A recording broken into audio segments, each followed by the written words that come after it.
Meghan Markle and Prince Harry will always benefit from their royal links as they have been woven into their brand, according to an expert. Meghan and Prince Harry can't wash out their links to the royal family due to their history and DNA, according to brand and reputation management expert Eric Schiffer.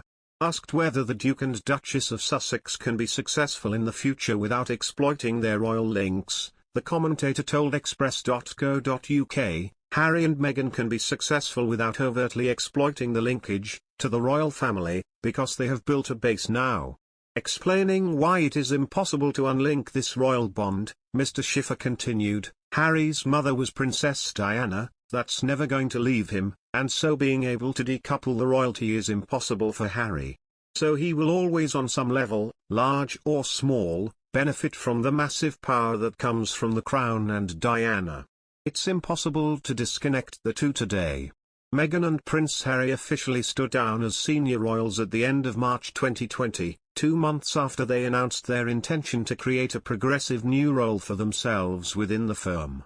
According to the bombshell statement they released in January last year, the Duke and Duchess wanted to split their lives between North America and the UK, retain their full titles and patronages and continue to serve the Crown while also pursuing for-profit projects to become independent from the sovereign grant.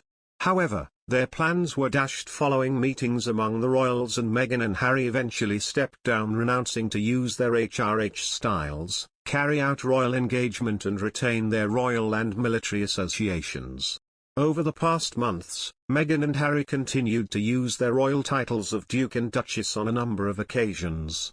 Most recently, Meghan debuted as a children's book author with the short story The Bench.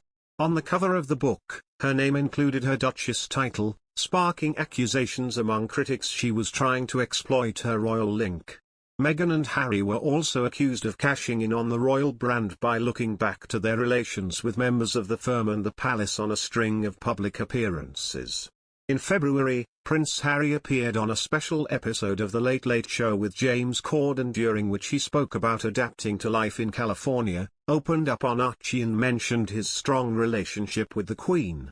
He also spoke for the first time about his decision to quit as a senior royal, saying he had never meant to step down but, rather, he had intended to step back from royal duties. A few weeks later, Prince Harry and Meghan sat down for a tell-all interview with Oprah Winfrey, during which the Duke of Sussex spoke about the strained relationship with his brother William and father Charles. The couple also launched damaging accusations of neglect and racism against the palace and spoke about feeling trapped within its system. Prince Harry also mentioned Princess Diana, saying he had certainly felt her presence throughout his exit from the firm. He added, "And, you know, for me, I'm just really relieved and happy to be sitting here talking to you with my wife by my side. Because I can't begin to imagine what it must have been like for her going through this process by herself all those years ago, because it's been unbelievably tough for the two of us, but at least we had each other." 2 months later, the Duke appeared in an episode of the podcast Armchair Expert to speak about his approach to mental health. But he also discussed his period in the army and how in his 20s he had initially rejected his royal job after having seen behind the curtains. Accusations of neglect and criticism towards Prince Charles were also featured in the intimate mental health docu-series Harry co-produced with Ms. Winfrey, The Me You Can't See, produced with